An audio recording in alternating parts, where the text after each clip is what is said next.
बहुत पुरानी बात है। गोपाल नाम का एक लड़का था। वो बहुत ही गरीब था। उसके परिवार में कुल मिलकर 5-6 लोग थे, लेकिन कमाने वाला कोई नहीं था।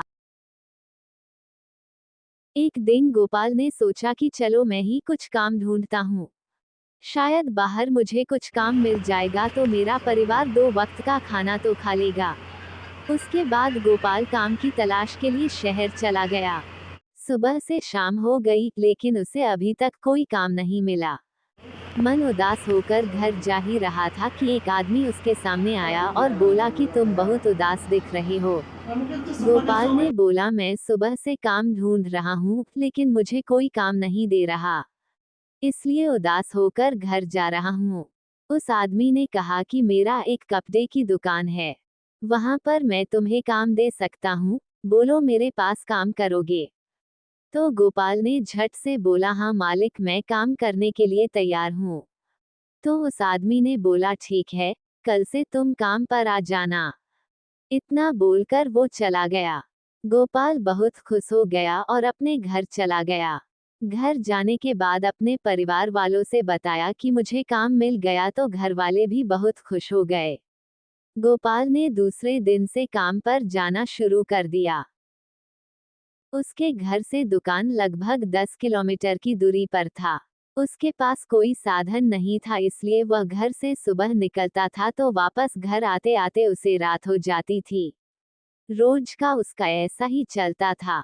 एक दिन गोपाल जब दुकान से घर जा रहा था तो उसने देखा कि रास्ते में एक बहुत सुंदर लड़की खड़ी थी।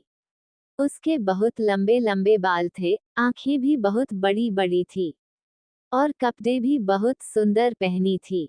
जब गोपाल उसके सामने आया तो उसे वह गोपाल को बार बार घूरने लगी। गोपाल ने एक बार उस लड़की को देखा और अनदेखा करके अपने घर की ओर चल दिया। दूसरे दिन जब गोपाल काम खत्म करके घर वापस जा रहा था तो फिर वही लड़की उसे उसी जगह दिखाई दी और वह फिर उसे घूरने लगी। फिर भी गोपाल ने उसकी तरफ पलट के नहीं देखा और अपने घर की ओर निकल पड़ा।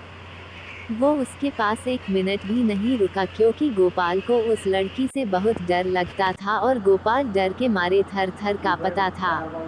वो लड़की कई दिनों तक उसे उसी जगह दिखाई देती थी। एक दिन वह लड़की दिखाई नहीं दी।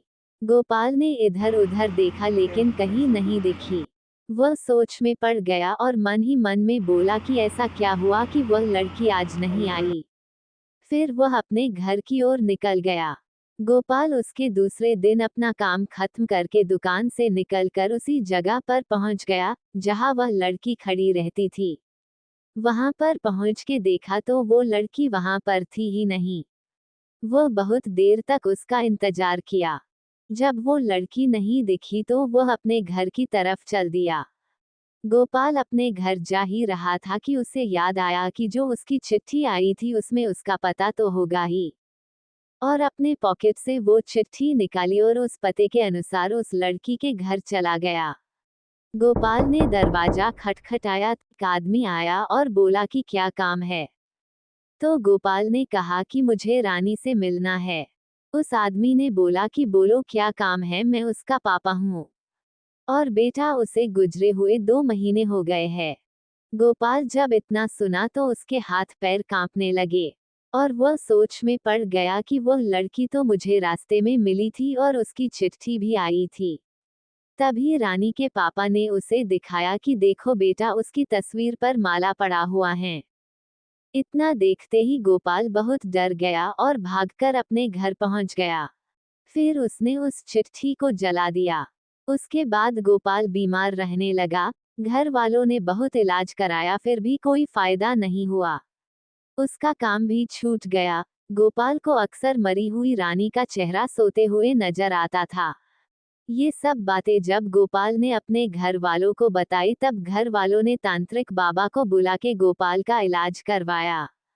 उसके बाद गोपाल ठीक हुआ।